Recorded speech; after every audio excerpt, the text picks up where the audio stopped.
Weekend hockey update. All the hockey and sports news that's fit to talk about, and even some that aren't. Shot live, but not in front of a studio audience.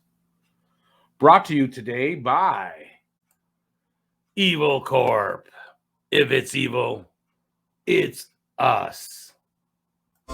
Oh, hey everybody. I'm Rick. Welcome to Talking Habs, Where you get your daily fix of the Blue Blanc Rouge. Now, I'm not crazy.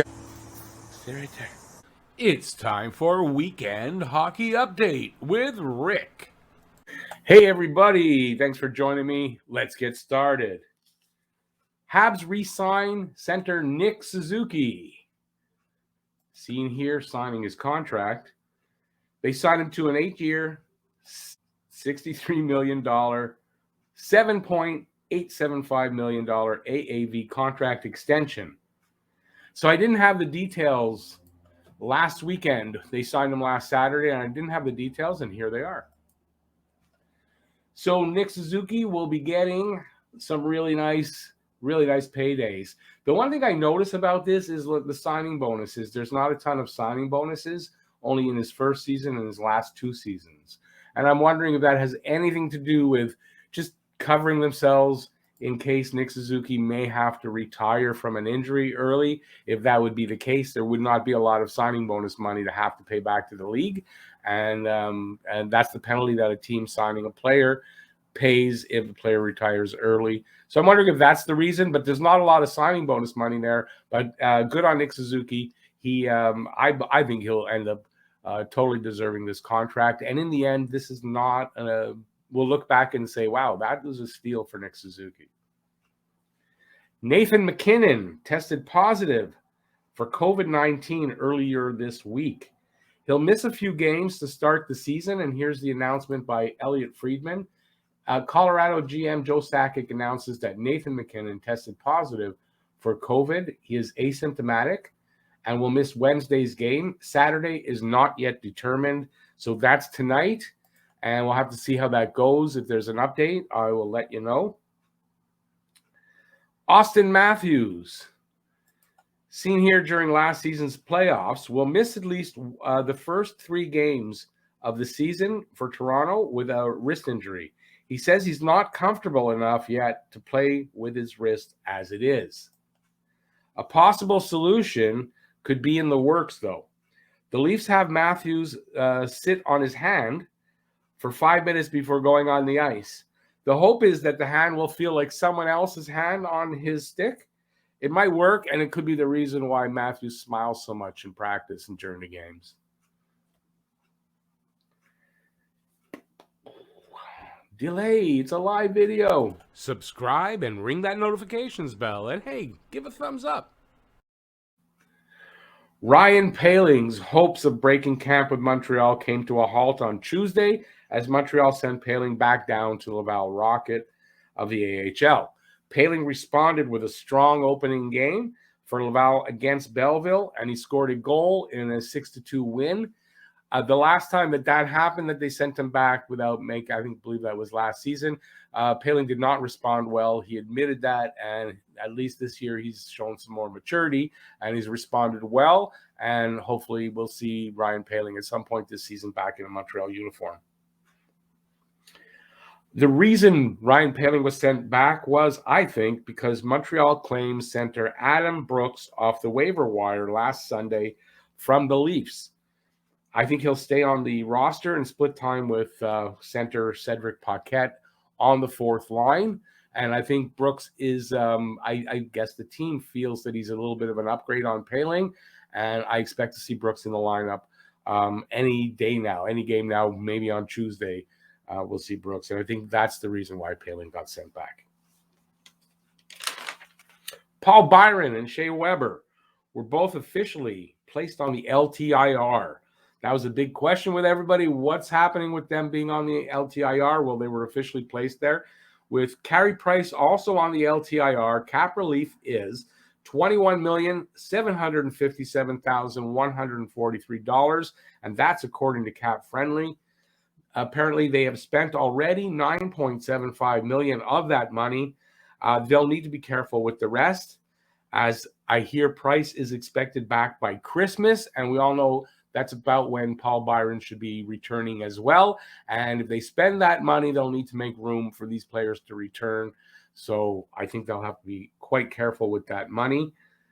Brady Tkachuk signs a 7-year, $57.5 million, $8.214 million AAV contract extension. Sens must have heard what I said last week about the offer sheets on Tkachuk. He'll be in the lineup this week, apparently.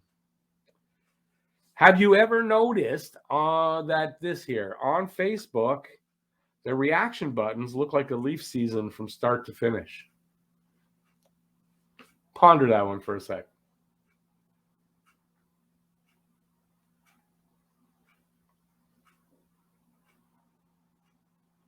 Subscribe and ring that notifications bell. And hey, give a thumbs up. Boston Bruins signed defenseman Charlie McAvoy to a long-term extension, 8 years, $76 million, and that works out to a $9.5 million AAV. It also provides a full no-movement clause from July 1st, 2025 to May 31st, 2028, which is, I believe, the last 3 seasons of that contract. McAvoy is Boston's #1 defenseman, so no surprise that they wanted to get him signed up for long-term. Mike Hoffman, good news, has started skating with the team for the first time. He was spotted here in Brossard at the Habs practice on Saturday. It's his first time on the ice with his new teammates in a practice. Apparently, he'll be ready for either Tuesday's or Thursday's game this week. So that's really good news for a sputtering Montreal Canadiens offense and power play, and he'll hopefully help those things. Seattle Kraken get their first ever win in their second ever game. They beat the Preds, Nashville Predators, 4-3, and they also got their first ever fight. That also took place on both the ice and in the stands as a bunch of fans were fighting with some Preds fans. So I was wondering if the sign of the times in Seattle. We've never really Seattle has been a member of the NHL a long time ago, but in my day that we've never played hockey in Seattle. I'm just wondering what the fans are going to be like. But yeah, there's a video out on Twitter if you want to go check it out of the fans fighting in Seattle. Very interesting. We want you to become a member of Talking Habs. Leafs cap problems. Toronto Maple Leafs have, hit a wall against cap problems right now, and here is what's going on. Let me just find my, here it is. The Leafs don't have cap space to call up a goaltender to take Peter Mrazek's spot behind Jack Campbell tonight. They'll likely sign University of Toronto goalie Alex Bishop to an amateur tryout to back up Campbell. And that was confirmed that they're signing Bishop. It's an amateur tryout, which will allow him. It's a one-day thing. It'll allow them to have him back up Mrazek. This is the reason here. Under Article 50.10 of the NHL salary cap, the Leafs have to dress under the minimum of 20 players for at least one game in order to call up a goaltender to exceed the cap. So if they called up the goaltender for tonight's game, they would exceed the cap. They're only allowed to do that if they dress under 20 players. That player's cap hit cannot exceed, $850,000. That's league minimum plus $100,000. So the goalie that they'd be able to call up has to be on a minimum contract. Instead of opting to go this route, the Leafs chose to sign Bishop as an amateur to serve as the backup. Last season, amendments were made to Article 50.10 that allowed the team to carry a goaltender on the taxi squad and activate that goaltender. That's no longer in place for 2021-22, as we know, and the Leafs were left with less than ideal options. There were many teams last season that dressed less than 20 players for one game in order to call up players on an emergency exception. This specific scenario where the team is short on goaltenders but not skaters, with no available cap space, has never happened before, and the interpretation of how this unfolds is something that teams will keep an eye on. So I'll let you know how that goes. If I hear anything about it, I'll try to give you guys an update on how that went.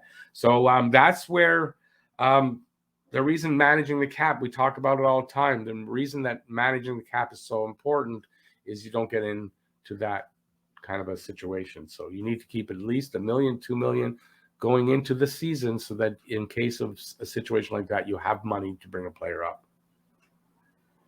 My question is, I wonder if Bishop also drives the Zamboni at the University of Toronto. Very interesting to find that out. Montreal Canadiens need a win tonight. This is Saturday, and it's versus the New York Rangers. It is the home opener. And just besides the fact that it's the home opener, here's the reason why. Over the past 5 seasons, 15 teams have started the season without a win in their first 3 games. Only 4 of them made the playoffs, and 2 of them were the Minnesota Wild and Chicago Blackhawks in the bubble playoffs in 2020. So if the Canadiens lose tonight to the Rangers, it kind of means that their chances to make the playoffs decrease a lot. So that's why they kind of need to win. Is it a must win? No, it's not at that place yet, but this is a very important game for them. Then they need to win, besides the fact that it's a home opener, first time in front of a full arena in 2 years, and they need to I'm sure they want to make the game as enjoyable as possible for the fans. Hey everybody, I'm back on Sunday after the game last night, and I'm here to tell you a few opinions I have after the game. First, I want to update the Nathan McKinnon situation. He has tested positive again. So I don't have word on a timeline for his return yet, but it means he missed the game last night and he's tested positive. The results, I guess, of the test last night that they gave him came back as positive, and he'll have to remain out for at least another week, I would imagine. And like I said, I haven't got an official timeline on that, and I'll let you know when I do in the next news video. All right, so after watching last night's boring, because it was kind of a boring game, 3-1 home opener loss by Montreal to the Rangers, a few things are becoming clear to me. Number one, Coach Dom hasn't fully installed his system, or the players haven't bought into it yet, or he just isn't a good enough coach. I haven't decided yet. It's still early in the season, and I believe I said at the beginning of this video yesterday that it's early on in the season. No time to panic. Maybe I haven't said that. That was a different video. But it's too early to panic. But I think that's a question that's got to be out there, and it'll be answered over the next 10, 15 games. Number two, it's going to be a long season without Carey Price. Now, Jake Allen is not a problem. Jake Allen kept him in the game last night, and he actually flat out saved 1 goal with a stick save that was on an open net. So Jake Allen's not the problem, definitely. But who backs him up? If Montembeault can't, and early indicators kind of say that he can't, but again, he played 1 game. He did not look good in that 1 game, but he played 1 game. You got to give this kid a chance. That means giving him 1 more, 2 more, 3 more games before you can make that definite decision on him. But the early indicators say he can't because he hasn't played a lot of NHL games. He's a young guy, but he seems to be that he wants to be here, and he seems excited to be here, and that's good, and let's see if he can do it. But you got to give him a chance to prove it. If Montembeault, no, I said that, then who can? Who can that's in the organization already or available to sign or trade for? And let me know in the comment section if you guys have any answers for that. Like if you have any trade ideas, or if there's anybody that I'm not thinking of that's still out there and available to sign, let me know in the comment section. Hopefully Carey gets back before the season slips away. I like really. Number 3 of 3. The defense isn't working, either in the way the pairings are matched or the talent in the D core itself. The Sherratt-Savard pairing isn't passing the eye test or the smell test. Where Sherratt-Weber worked, because Weber was an offensive threat at times and could score with his shot and his skills too. Savard is just not that. He's okay defensively with a strong physical presence, but offensively, he's lacking. Matched with Sherratt, it's a mostly immobile pairing that won't get the job done to help the offense.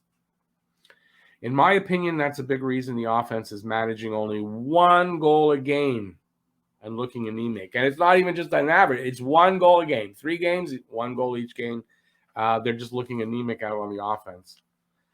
Montreal has been needing a top 4 puck-moving defenseman that can play 25 minutes a night and get the offense moving from the defensive zone out. We have one already in Jeff Petrie, and we need another one to go on the second pairing as well.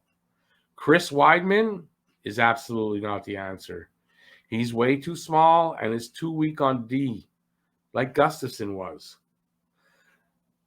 You need a guy that won't give every goal. Hang on, I'm going to say that again. You need a guy that won't give back every goal he helps your team get. This year's forward group looks so promising, but will all go to shit and for naught if they don't somehow find a top 4 puck-moving D and find him soon. It's still early in the season, but the lack of this puck-moving D isn't going to go away by itself. So I don't see any other solutions. We've known it for a while that we need a puck-moving defenseman. They didn't address that one aspect properly, and I think that we're going to struggle with that until they do. Subscribe and ring that notifications bell, and hey, give a thumbs up. Thanks for watching, and join me next week for more Weekend Hockey Update.